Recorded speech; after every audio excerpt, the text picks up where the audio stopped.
Law. I'm Melissa, a staff member for Congressman Tom Cole, and your moderator today. Before Congressman Cole begins speaking, know that you are in listen-only mode until you ask a question. If you would like to be in the queue to ask the Congressman a question, press star 3 on your telephone. Again, to ask Congressman Cole a question, just press star 3 on your telephone, and you'll have the opportunity to explain your question with a staff member and then return to listen. We might not have time for everyone's questions during the hour, but be sure to listen for your first name and location in case your question comes up. You'll have the chance to ask your question live on the call with the Congressman at that time. One last thing before we hear from Congressman Cole. If you would like to opt into future calls like this, please press 1 now. Again, to opt in to future telephone town halls, press 1 now. Now we'll go live with Congressman Cole and hear a few words about the latest in Washington and the 4th District. Congressman? Melissa, thank you very much, and thank all of you that have taken the time to listen on the call. I appreciate it very much, and again, we try to do these things fairly regularly and at different times of the day, so it's convenient for different audiences. Let me begin to try and explain the inexplicable, and that's what's been going on in Washington, D.C. It's very hard to follow it all because there's lots of different moving pieces right now. And then I want to talk about some other issues that I think ought to be getting more congressional attention than they are. The Congress began the month of November with 4 major tasks in front of it, one of which has now been completed. Those 4 tasks were first, the passage of an infrastructure bill, which was originally passed out of the Senate in August earlier this year. It actually is a pretty bipartisan bill. 19 Republican senators voted for it. It's important to note neither of ours did vote for it, and all 50 Democrats. So it could have been passed in the House at just about any time since August, and then it would go straight to the president's desk. The reason why it wasn't is that the progressive wing of the Democratic Party has tried to hold up the bill, basically, and say we're not going to allow this bill to pass until moderates in the Democratic caucus agree to a much larger spending bill, originally started at about $3.5 trillion, on what they call social infrastructure. It's also called a reconciliation bill because it doesn't take the normal 60 votes in the Senate. It can pass on a straight majority if you proceed under reconciliation. So the infrastructure bill languished in the House literally for August, September, and October. Finally, it passed, very late on Friday night. Let me talk about some of the good things in the bill. There's certainly some money for roads and highways, which we agree with. There's money for broadband, ports. Those things are good, and it's certainly somewhat bipartisan. Again, the majority of United States Republicans in the Senate voted no. Most Republicans in the House, including every member from Oklahoma, voted for no. You asked why did that happen? Because normally infrastructure bills are pretty bipartisan. They pass with majorities on both sides. This one did not pass that way for a couple of reasons. The first one is that unlike most infrastructure bills, it wasn't paid for. Usually when we pass an infrastructure bill, it's paid for with gasoline taxes, taxes on your airline ticket, user fees for people that are using ports and waterways, airports, and the like. This bill came up short. We were told when it passed the Senate that it would be paid for, but the Congressional Budget Office, which is bipartisan or nonpartisan, said no, it's actually somewhere between $256 billion to $398 billion short, depending on what set of economic consumption. So a lot of Republicans thought we put a lot of debt on the country and over the last year dealing with coronavirus, don't want to do it in the transportation bill. So that was reason number one. Number two, the bill was passed by a very unusual process. That is, it never went through the main committee for infrastructure in the United States Senate, which is the Public Works Committee. That matters to Oklahoma. The past chairman of the Public Works Committee is Jim Inhofe, and we've done very well in transportation bills over the years because Jim Inhofe remains a very senior member of that committee. That committee was bypassed, and guess what? The people that negotiated the deal did pretty well. The people that weren't part of the negotiation didn't do as well. I'll give you an example. Joe Manchin of West Virginia was one of the leading negotiators of the infrastructure bill in the Senate.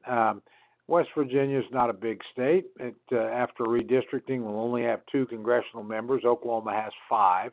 So we're about 2.5 times the size. West Virginia will get about $6 billion worth of infrastructure spending out of this bill. Oklahoma gets just over 5. So it sort of tells you that the people that cut the deal certainly took care of themselves, and that's part of politics, but certainly not in the interest of our state to be supportive of that. The third reason really relates to the House. When the bill came out of the Senate, normally the House would work on its own version of a bill and then pass that. We would then go to conference, negotiate out the differences with the Senate. The bill would come back to both bodies. In this case, that wasn't done. And the fact is nobody in the House of Representatives had any significant impact. That means all your congressmen, senators, including Democrats, had to just simply accept whatever a few senators wanted. That's not a good way to legislate, certainly not good for us when our senators were cut out of the deal in the U.S. Senate, and frankly, when none of our House members had the ability to impact it. So, but it did pass, and it's going to go on and be signed by the president, and it will be a very large infrastructure bill, about $1.2 trillion. Some of that's traditional infrastructure, power grids, ports, roads and bridges, the like. Broadband's a new feature that's a good feature, but again, there's a lot of other Green New Deal in it that's more problematical. The second thing that Congress has to deal with, it began to deal with, it's called the reconciliation bill. This is the largest social spending bill. Democrats started out at the beginning of the year wanting $6 trillion in this bill. Now, to be fair, that's $6 trillion spent over a decade. They came down to 3.5, and it's now come down to supposedly 1.75. Now, that's a very misleading number. What happens is, as the Democrats have reduced the size because they couldn't get all their own senators on board, Joe Manchin and Kirsten Sinema from Arizona, Joe Manchin from West Virginia, being the 2 biggest exceptions, what the Democrats have done is not reduce the number of programs, but reduce the number of years that they would last. So there's a number of programs in here that are pretty popular: the child tax credit, pre-K education for 3, 4, and 5-year-olds, some paid family leave, that kind of stuff. And what they've done basically is, instead of funding them for 10 years, which is what you normally would do, you'd match up an income source and then the cost of the bills and say, over a 10-year period, we're going to raise $1.75 trillion in taxes, and this bill certainly does that. And we're going to spend $1.75 trillion, so it doesn't add to the deficit. And you'll hear a lot of talk like that it doesn't cost anything. Well, of course it costs money, but that it doesn't add to the deficit. The reality is it will, if these programs are made permanent, because you're still only going to have the $1.57 trillion of revenue. But if all the programs in it are made permanent, that is, will last more than 1 or 2 or 5 years, which is what the authors intend, then the real cost of the bill is someplace between $4 and $4.6 trillion. So it'll be largely deficit financed if it's passed as is. Now, again, on Friday night, we passed what's called the rule for this reconciliation bill that sets up the debate, limits the number of amendments, points of order, determines the time. That's usually a party line vote. The majority party almost always wins the rule vote, and they certainly did in this case. We still have not passed the actual bill itself. A group of moderate Democrats have said they want to make sure that they get a CBO score. In other words, they know the cost of the bill before they actually vote on it. A lot of progressives just want to rush it through. So we'll wait and see what that score looks like. That could affect that. If it passes the House, it still has to go to the Senate, and it will change in the Senate. We have senators on the Democratic side that have already said They have concerns about particular parts of the bill. We also will go through a long vote series called a vote-a-rama in the Senate, where a lot of amendments will be considered that will change it. And finally, because we're moving under very arcane legislative procedure, reconciliation, the Senate parliamentarian can knock parts out of the House bill that they say don't match up with Senate rules. And I'll give you a pretty good example. There's some immigration language in the current House bill which probably survives the House, probably doesn't survive the parliamentarian. And there'll be other issues like that. So again, we're a long way from done with this bill. The third item that Congress will have to deal with is the so-called debt ceiling, which is just simply the amount of money the United States can legally borrow. Normally, this passes in a bipartisan way because both sides have agreed upon the spending. This year, Democrats have proceeded under reconciliation twice, which is a partisan tool. Both sides use it, but they passed a $1.9 trillion COVID relief bill that they knew most Republicans, matter of fact, no Republicans voted for. Republicans said we need a little more relief, maybe $600 to $800 billion, certainly a lot. And I think the job growth since then has shown Republicans were probably right, and the inflation that we've seen picking up all year shows we probably overspent there and run the risk of overspending here. Again, since Republicans have been dealt out of the spending decisions, they basically told the Democrats you can pass the debt ceiling on your own. The Democrats have the votes to do that. They certainly can get it through the House on a straight majority vote. In the Senate, they've put it off. Republicans helped extend the debt, one time. This time, Democrats, I think, will have to do it on their own. My guess is they get there. There'll be a lot of finger pointing, a lot of yelling and squealing, but at the end of the day, it gets done. If we didn't do that, you would have a collapse of credit in the United States. Federal government would not be paying all of its bills, and the economic, consequences, I think, would be great.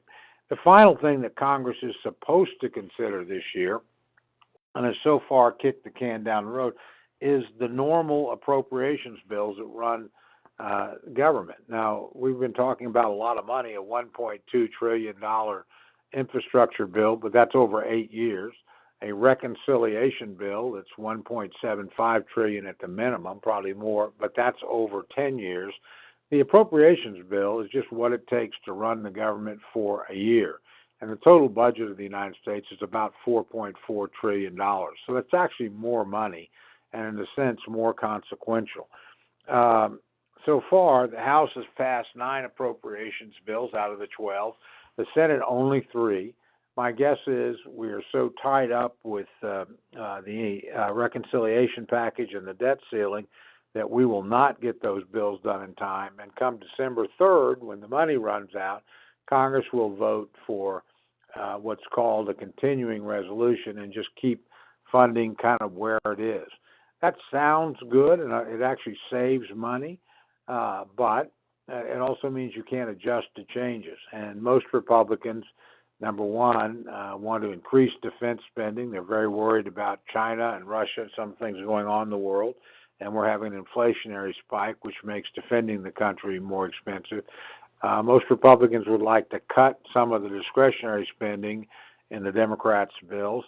And finally, Democrats stripped a lot of things Republicans like out of the appropriations bills, so-called Hyde protections or pro-life protections. Republicans would like to see those restored.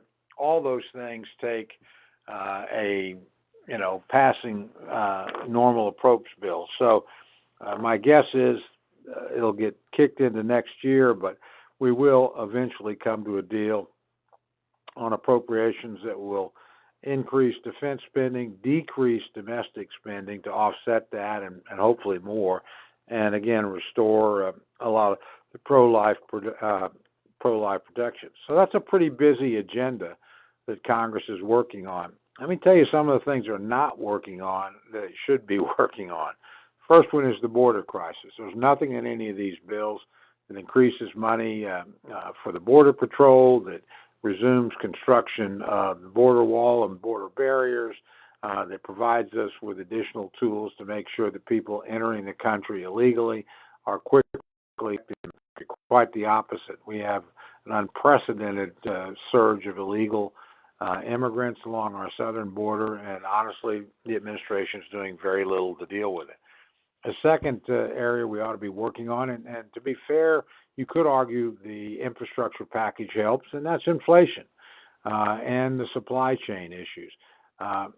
People's wages are going up, no question about it. That's a good thing, but the cost of everything from a gallon of gasoline to a loaf of bread to a pound of bacon has gone up faster. And I think you're going to see that continue because we've just put too much money in the economy, and these bills, both the unpaid for infrastructure bill and the reconciliation bill, which is also likely to be unpaid for, are making those problems worse. Third area I would say that we should be looking at a lot more is the Afghan debacle that we saw, not just because of what happened, which was, I think, a humiliation for the United States and a great national security disaster, but because of what appears to be happening in Afghanistan itself, a crisis, and we see more terrorist groups gathering there. We don't have much in the way of surveillance capability there, let alone the ability to strike at it. So it's a big risk to us. Fourth area that we ought to be looking at more is what China's doing.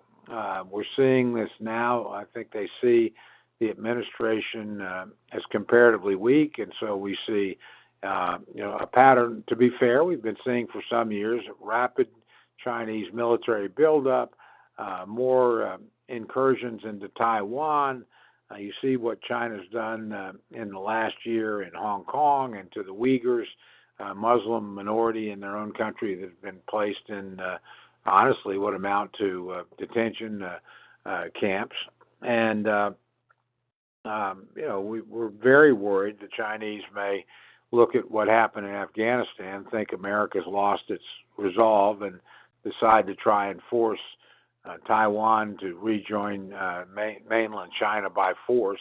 That could trigger a war. It certainly would trigger a fight in the South China Sea between Taiwan and China, but there are other countries that would come to Taiwan's aid. The United States has no formal obligation to do so, but probably would. So there would be a big risk here of confrontation between two great nuclear powers that would be very dangerous, and that's something we should want to avoid. We don't want any doubt in the Chinese mind about American determination here, so that we don't want a miscalculation. By the way, I'd throw in Russia, Iran, and Iraq as other people that are taking this time as of distraction and trying to. We see a Russian military buildup on the borders of I can't believe Kiev. Well, not Kiev. It'll come to me in a minute. I'm sorry, but increased Iranian activity and increased North Korean missile activity. So it's just a dangerous world. Last point I'll make is the COVID issue, and there, we do have a lot of differences. Let me be very direct and upfront. I would hope all of you that have not chosen to do the vaccine do so. I mean, I've done it. My family's done it. I'm a big advocate of it. It's safe. We funded it. It actually was a product of Operation Warp Speed in the Trump years. It's saved a lot of lives in the United States, around the world. Having said that, not a big believer in forcing people to do things they don't want to do. And we're going to see a lot of legal conflict. The Biden administration has come down with mandates, particularly for larger companies or employers of more than 100 people, which is a significant part of our economy. Those have been challenged in court. I think Oklahoma is one of the states that have been involved in that legal challenge. The initial phase was successful in the sense that a federal court ordered the administration to desist until it had time to determine whether it thinks these mandates are constitutional.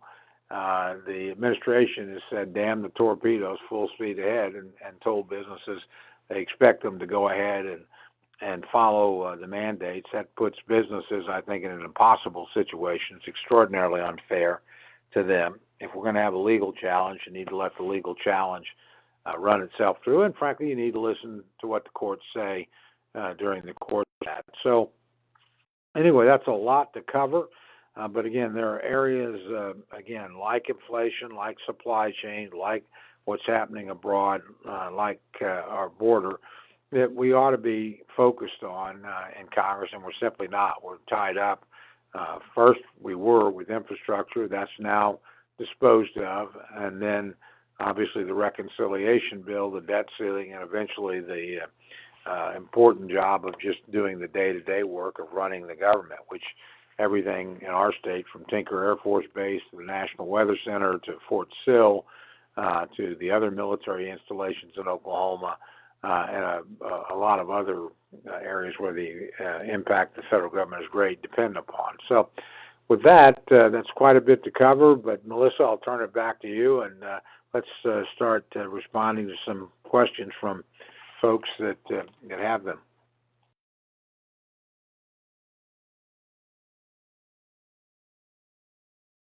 Please press star. Hello. Thank you, Congressman. Again, if you would like to ask a question, please press star 3 at this time. If you'd like to ask the Congressman a question, please press star 3 at this time. We are going to go with our first question from Ron from Blanchard. Hey, Ron, this is Tom Cole. Hello, Tom. How are you doing today? Doing good. I hope you're doing well. I'm doing well. Thank you, sir. My question is concerning Tom Biden coming out, and at first he denied any knowledge of this $450,000 that they were going to give to illegals coming across the border, and now he seems to be defending it, but he's not giving a number, and we're not all dumb. We know that the number is going to be somewhere around there, but we have military people out here giving their lives for this country, and they receive less than that. I mean, we don't owe these people a dime. These people are coming into our country illegally. How do we stop this crooked administration from some of the things that they're doing now? Well, you're 100% correct in the problem, and the president's initial response, which frankly just was not accurate, to be charitable. I assume he knew about it. He should know about it, but it's certainly been at the highest levels of the Justice Department. The idea is they're going to settle, again, with people that came into the country illegally. I think that's an enormous mistake. Congress has several options. A number of us have actually submitted letters to the administration, both opposing the policy, which I'm on those, and asking for a full account. In other words, tell us, are you negotiating this? Tell us what the range is. Congress, this money would not be directly appropriated. There's something called the Judgment Fund, which has over $1 billion in it that the United States uses to pay out legal claims when it has, and the administration would just move ahead. But, the most important thing is to check it at the ballot box and, vote accordingly. But every congressional tool that the minority has will be used. And, again, I think a lot of Democrats, feel strongly about this, too. There's a big difference, as you point out, between our service personnel and somebody that has chosen deliberately to break the law and come into the country. And to think that you immediately have the same rights as American citizens, I think, is not correct. You certainly have some rights. We're not a barbaric country. But, again, you've broken the law. And the idea that we would pay this amount of money, which, as you point out, the rumors are $450,000 a person, that's close to $2 million for a family of four. That is extraordinary. And if you want to talk about something that will inflame the border crisis even more, encourage more countries or more people to come here illegally, news of a settlement like that certainly will. So, big mistake for the Biden administration to go down this course, and we're going to try and do everything we can to discourage them from moving ahead. But you're right. So, after initially denying it, the administration doubled down on it and basically said, well, we see no problem with the Justice Department negotiating a settlement in this case. Actually, I do. This is something that we should go to court on at the minimum, but we certainly shouldn't be getting involved in rewarding illegal behavior, and that's essentially what this does. All right, and now we will go live with Michael from Noble. Michael, are you there? Hey, Michael. It's Tom Cole. Hey, Tom. This is Mike Friday. I was interested in what we might be able to do to build the supply of truckers. They say that trucking is lacking about 800,000 drivers or million drivers, and that's impacting moving stuff from the ports to where it needs to go. Yeah, go ahead. I'm sorry. Yeah, is there anything to help that? Yeah, there's a number of things that we can do. One of them, honestly, is to probably lower the age of truckers. Right now you have to be 21 to drive, across state lines. Probably ought to make it 18, honestly. So a lot of younger people, if you're coming out of high school and decide not to go on to college or whatever, have this available. These are good paying jobs and really critical to the country. And again, if you're old enough to serve in uniform, you're probably old enough to drive a truck because, we certainly put people 18, 19 years old to work pretty fast driving heavy equipment in the United States military, and they're more than capable of doing it. So that would be one thing. And that Congress ought to do that.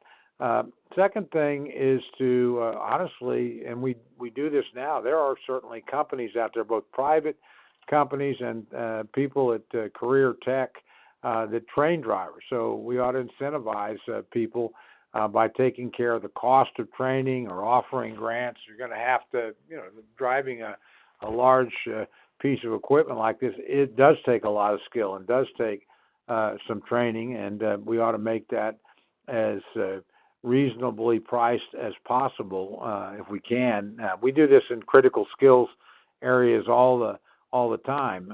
For instance, we do it with school teachers sometimes. We certainly do it with physicians, where particularly if you'll go, work in a deprived area, an area that is underserved, over a period of time will help you pay for your medical costs or what have you. So the same thing ought to be working here. And finally, we ought to just remember and uplift the importance of these kinds of jobs. I think too often people forget. I was asked to speak at a local high school not too long ago, and was asked to talk about the importance of going to college, and I think that is important. I'm a college grad, and my son's a public school teacher, so I certainly think that's wonderful.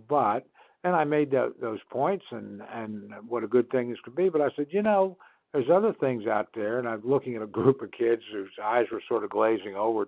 I said, any of you ever want to be a plumber? And I saw a couple kids perk up. I said, I serve in the United States House of Representatives with a plumber. His name is Mark Wayne Mullen from Oklahoma. And while he started college, the family plumbing business got in trouble, and he quit college, came out. Now it's an extraordinarily successful plumbing operation, and his net worth is greater than all but one other member in our delegation. He's a very successful business guy. When you need a plumber, you really need a plumber. When you need a truck driver, you really need a truck driver. So we ought to remind kids, about 65 or 70% of whom will not go to college, there are other ways to make a really good living. And these are skill sets. My dad was a brilliant mechanic. He went to the Air Force, did 20 years working on airplanes, did another 20 years at Tinker Air Force Base. My brother followed a similar career pattern. Both of them would tell you that they weren't interested in going to college, and frankly, they had a skill set, honestly, that put them both in a good position to make a living and serve the country well, and then do very well after that, because they just were mechanically gifted in a way that I'm certainly not. So let's remind kids that these are important jobs, good jobs, and encourage them to go look at them. If you don't want to go to college, it doesn't mean you need to be in a dead-end job someplace.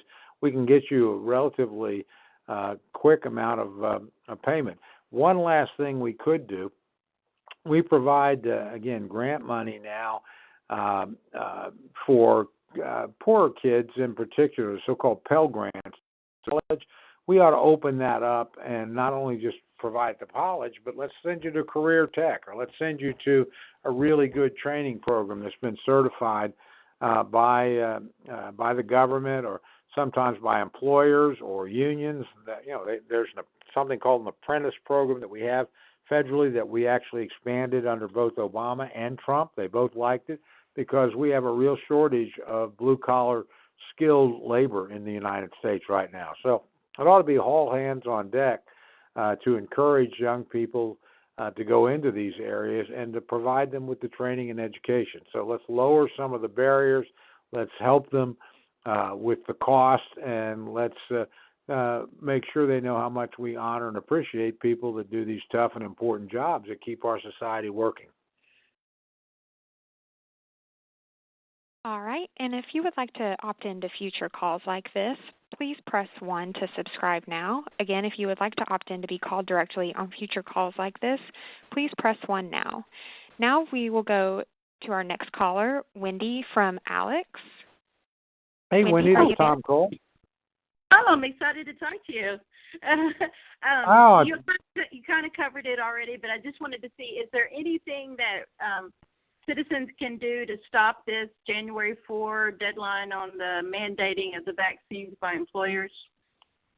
I think keep talking. Number one, this is probably primarily now a legal battle because there are a lot of us that question whether or not the president has this kind of authority.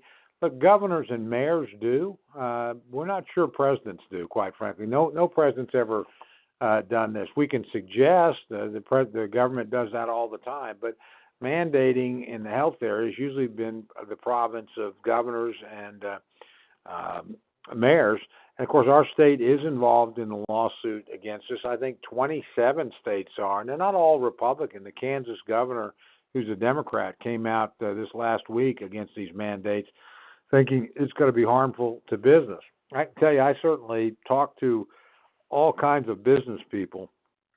And while most of them encourage people to use the vaccine, do what they can to make it available, they're very worried about losing workers at a time when it's hard to get workers. And that includes, by the way, healthcare facilities. I've met with hospitals and nursing homes, the majority of whose personnel are have the vaccine, and they follow all the protocols. They're very careful in the hospital, very careful in nursing homes. Nursing homes in particular are, been the site of some of our worst losses. Over 40% of the people who have died have been in nursing homes. That's only about 0.6% of the population.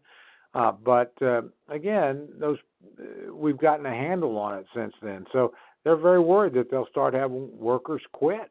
And they simply won't be able to take care of the people that they have in their facilities. So, again, I think, if you feel strongly about it, make your opinion known and to your elected representatives. I think in this state, most people, again, tend to support the vaccine, but they don't like mandates. And when you make mandates, you sort of, you're telling people we're going to decide exactly what you're going to do, whether you agree or not, and that rubs a lot of people the wrong way. So just keep pushing it, and we will too. Again, I say that telling you I'm for the vaccine. I hope you use it. I'm a big believer in it, but I'm not believer in trying to stuff it down people's throats that have either legitimate medical issues. I actually have one on my staff where the doctor said don't do this, or where you've got a moral a religious objection, those kinds of things. So it's just not something we ought to be in the business of in the federal government, in my view. All right, and if you would like to ask Congressman Cole a question, please press *3 on your telephone now. Again, to ask Congressman Cole a question, press *3 on your telephone. Next, we will go to Donald from Cache. Donald? Hey, Donald. Hi, Donald. Hi, Congressman Cole. Thank you for holding these town halls. Absolutely. Really appreciate you keeping in touch with us and finding out what the real people in your district are thinking and are curious about. I've got a kind of a follow-up question from one I posed in a town hall sometime during the beginning of the pandemic, I believe. Uh-huh. And that's what kind of policies are we going to see coming out of Congress that could help us regain some of that manufacturing capability, some of the ability to produce those essential goods that we need in the United States, and specifically not having to rely on adversarial nations such as China to get things that we absolutely have to have for our manufacturing processes. A good example of that is if anybody's looking for a new vehicle lately. Yeah, that's a great question, by the way. It's another one of the things supply chain issues we should focus on. I'll give you an example. The Senate actually, and House members are usually pretty critical of the Senate by nature, but they actually passed a pretty important bill last year that was over a $200 billion, I think $250 billion bill to incentivize the relocation of through tax incentives and sometimes direct government support of critical industries. And give you an example, probably the number one is the computer chip industry, where right now we certainly produce some of what we need in the United States. Intel, by the way, is the last big manufacturer of computer chips that has a big U.S. presence. But we only provide about 15 or 20% of what we need inside the United States. And you're seeing the consequences of that. When you go to a car lot, you're not getting the range of choices that you might like. It's taking you longer to get a car, and that's partly because overseas they cut back on the manufacture of computer chips during the COVID vaccine. They thought there would be a big drop in demand for vehicles. There actually wasn't. And so, again, that's a place where we can. But that bill could pass the House of Representatives tomorrow, in my opinion, or at least would go through very rapidly on a big bipartisan basis. This bill I'm talking about that passed the Senate passed with very strong Democratic and Republican support. Why aren't we taking a bill like that and moving it to the floor? It would move pretty quickly. So that's, there is a major piece of legislation. I'm hopeful we will get to it in the course of this Congress, but to me it should have been passed earlier this year. Same thing, we should set up, and the Democrats pulled out of this. We had a bipartisan commission on China policy that was set up. The Democrats agreed to it. Pelosi pulled out of it. We've gone ahead and set it up, and part of this is just to focus on the danger of China, but a big part of it is also to look at these areas like pharmaceuticals is another area where we rely on China, and we also, to be fair, rely on India. Now, we do the final assembly here, but they produce a lot of the base pharmaceuticals, and, other countries, when they're in that situation, let's assume they're not trying to lord it over us. Let's just assume they got a problem. India suspended for a time sending pharmaceutical supplies to the United States because it was dealing with the COVID crisis itself. And as you can imagine, its own people wanted to make sure that if they were producing something they needed, that they had all of it there before they were shipping anything overseas. We would do the same thing. So I'm not being critical of India, but there are just certain things we need to keep on hand. Now, in that case, fortunately, we had stockpiles in the United States, and we were able to continue the production of pharmaceuticals. But that's not the same as having the manufacturing capacity. Last point on this, we ought to make sure that we don't become dependent in other areas. And that's where I'm very concerned about the energy policy that the administration's pursuing. If you remember, one of the first things that President Biden did when he came into office was suspend the construction of the so-called Keystone or XL pipeline, suspend exploration for new oil and gas reserves on federal land. It's not a big deal in Oklahoma because we don't have a lot of federal land, but in the United States, federal government owns about 1 out of every 5 acres of land, so about 20%, and a lot of it's in the energy-rich areas of the West. So this really reduces the capacity of America, which had just become energy independent in over the last 4 years. The last thing we should be doing is going back to becoming dependent on people. And, within a matter of months, we have the President of the United States, President Biden, urging OPEC and the Russians to produce more oil and gas. We don't actually, they can do what they want in terms of production, but we should be making sure we are independent here. So we are trying to reclaim some of these critical areas like computer chips, like pharmaceuticals. There is broad bipartisan agreement on doing that.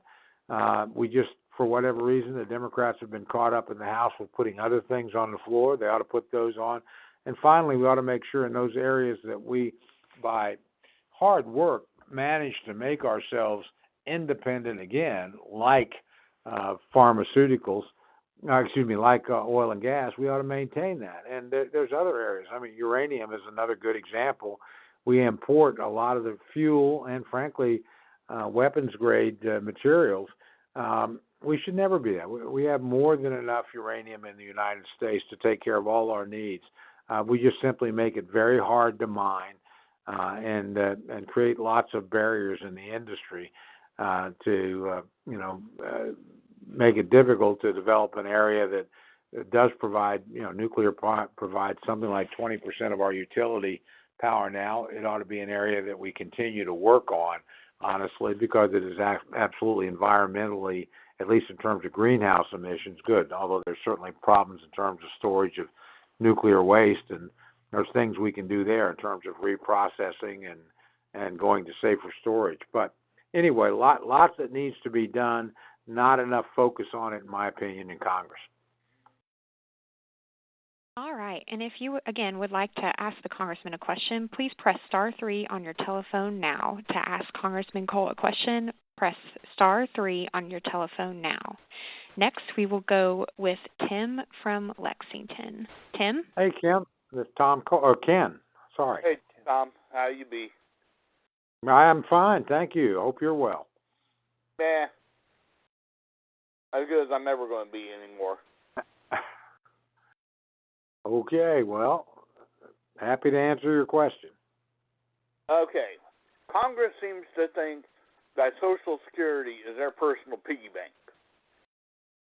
What can we do to stop that and force them to pay back what they've already stolen? Well, first of all, Congress hasn't, this is actually something I have a bill on, and be happy to talk to you about that in a second. But Congress hasn't stolen anything out of Social Security. What happened is that when we ran Social Security surpluses, and after Social Security was reformed in 1983 when Ronald Reagan was president, working with a Democratic House under Tip O'Neill, Republican Senate under Howard Baker, and the fund was close to going insolvent, and we built up a pretty big reserve of well over $3 trillion. Now that money's being drawn down, and there's less money coming into Social Security than going out. The reason is simply because the baby boomer generation is the largest generation in American history, and it's retiring. It's retiring at the rate of about 10,000 a day. And it's living longer than any other generation. So the fund is actually supporting a larger population over time. So no money's been stolen. Nobody's missed a Social Security check. Nobody's likely to miss a Social Security check. But the fund is exhausted come about 2033, so roughly 12 years from now. What I've recommended is let's go back and do what Ronald Reagan did. Basically, we set up a commission. It made some recommendations to Congress. Congress had a 60-day period to vote up or down, and Congress took them. Those recommendations included, for instance, I was 34 at the time. I had a 1-year-old son. The commission said, you're probably going to live longer than your father or your grandfather. You got Social Security at 65. So, Tom, for you, it's going to be 66. For that 1-year-old, it's going to be 67. And they slightly raised the amount they were taking out, and they subjected more money, more of your income to Social Security taxes, and they put it on a sliding scale. And that actually, like I said, built up a big surplus. You can save the system by tweaking it a little bit. This is the most popular, but instead, politicians like to explain things by saying, well, people are stealing out of it, or you're doing it. That's not what's going on. We just have a big population of seniors right now, bigger than we've ever had, living longer than they've ever lived. And so you're going to have to adjust the fund to do that. And the American people support that. This is a very popular. I don't know anybody that wants to cut it.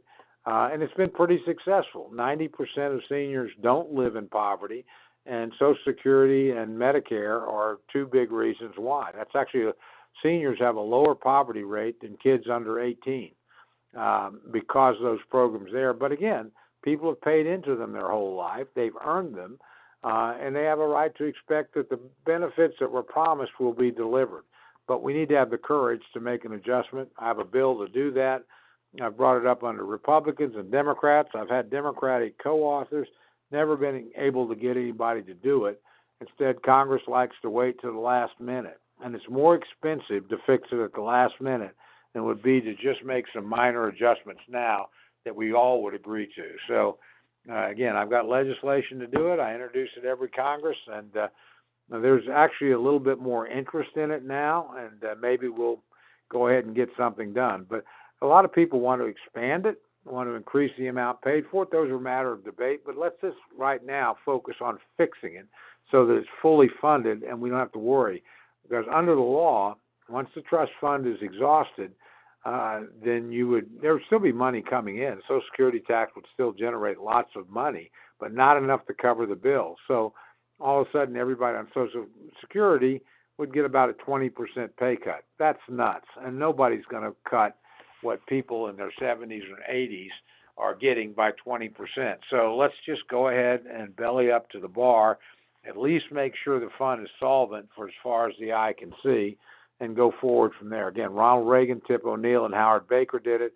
No reason why this president and this Congress can't do it. All right. Again, if you would like to ask the Congressman a question, please press *3 on your telephone now. Again, to ask Congressman Cole a question, please press *3 on your telephone now. Next, we will go live with Marcos from Lawton. Hey, Marcos, this is Tom Cole. How are you? Well, thank you. The question that I have is most of those problems that you mentioned, I believe they've been self-inflicted by the way that the administration is dealing with different issues and problems. So my concern is why McCarthy was not able to convince those other 13 Republicans to vote against this bill. Yeah. Well, first of all, remember 19 Republican senators voted for it. So a much higher percentage of House Republicans voted against it than Senate Republicans. And I don't say that critically of those 19. But this came, a Republican Senate's the one that delivered us. And by the way, they told us when they sent it over, and to be fair, it hadn't been scored yet. In other words, they hadn't had the CBO look at it. They said, oh, don't worry, it's fully paid for. Well, it's not. And again, those 13 that voted the other way, 3 of them are retiring, and they're from very moderate districts, and they checked on early. That's their right. You don't always get it, but this bill was gonna pass sooner or later because it had been passed voted on by 69 United States senators. So again, I'm not critical of them for voting the way they think. Their constituents wanted them to vote. They're from very different parts of the country than here. As I noted, not a single Oklahoman in the House or the Senate voted for it. Not a single Texan in the House or the Senate voted for it. I don't think anybody in Florida voted for it. As I recall, nobody in California, where maybe one, where McCarthy's from, voted for it, of the Republican representatives.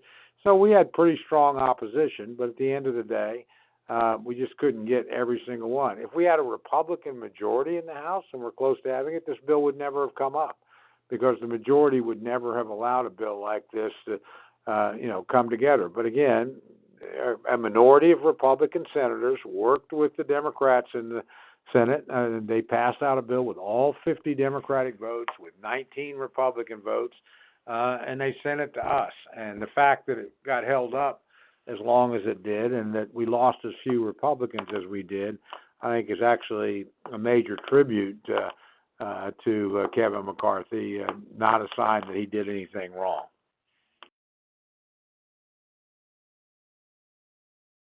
All right, and next we will go with Pat from Moore. Pat? Hey, Pat, it's Tom. How are you? Well, I'm doing well, thank you. Thank you for these calls. And my question is there nothing that Congress can do to stop that situation at the border? It seems to be getting... Yeah, it is getting worse. Yeah, No question it's getting worse. I mean, this is by far the worst it's been in 20 years.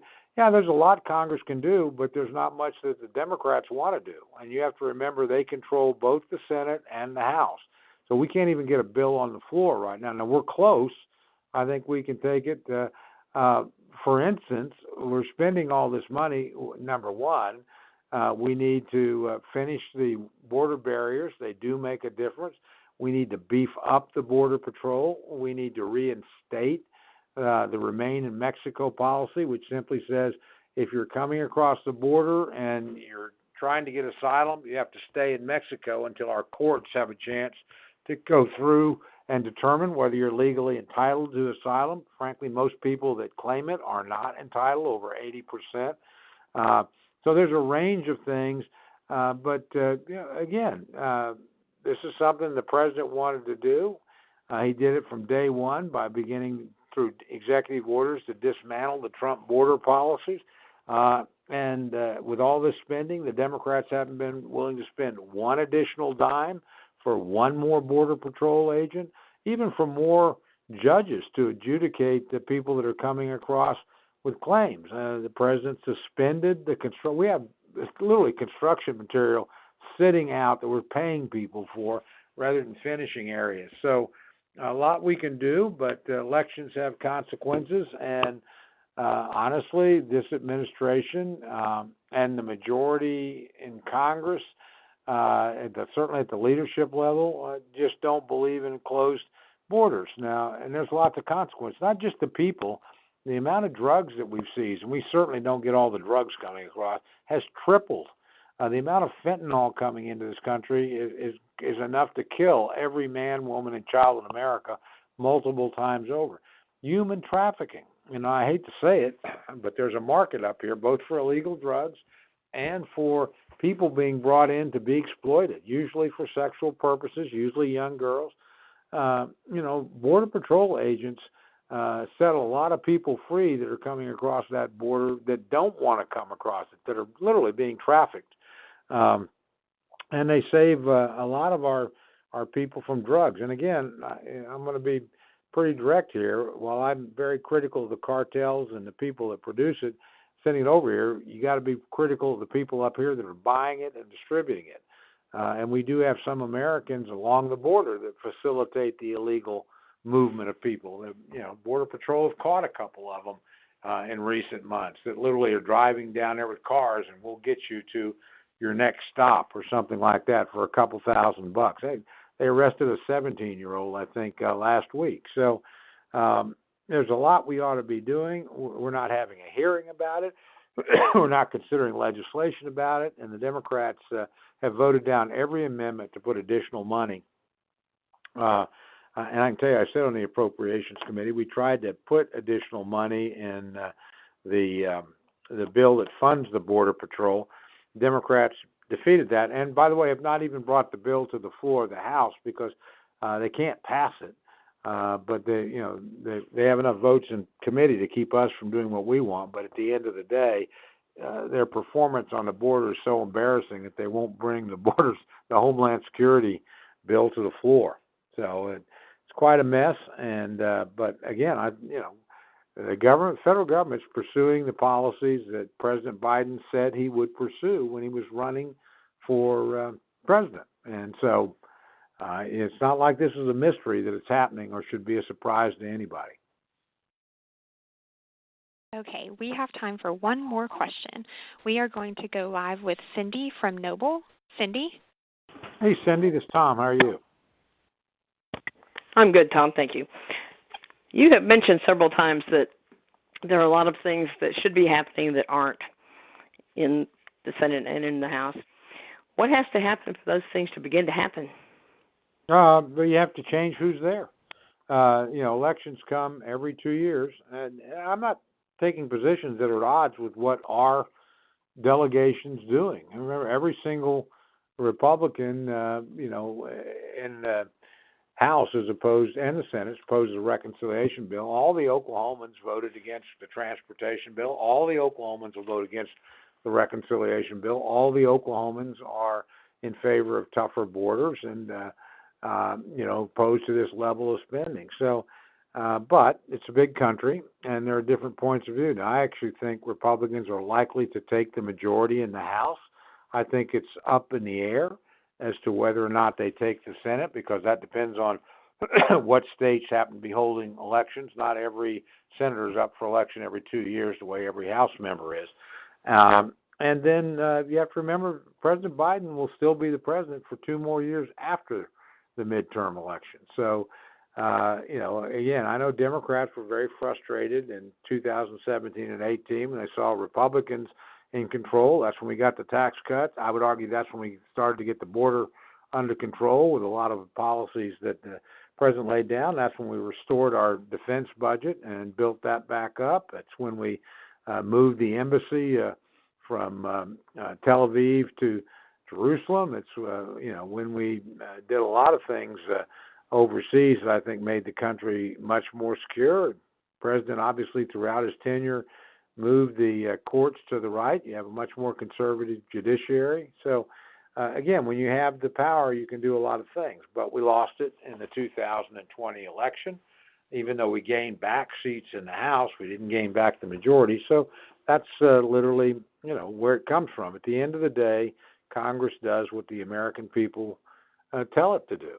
And, Woodrow Wilson, president in the early part of the 20th century, used to say the great thing about democracy is sooner or later the people get what they deserve. And unfortunately, that doesn't mean that we all get what we want. I think, our view here in Oklahoma is different than the view in Connecticut might be, or the view in California might be on average. So we just have to have more like-minded people up there, but I think we're likely to get that in the next election.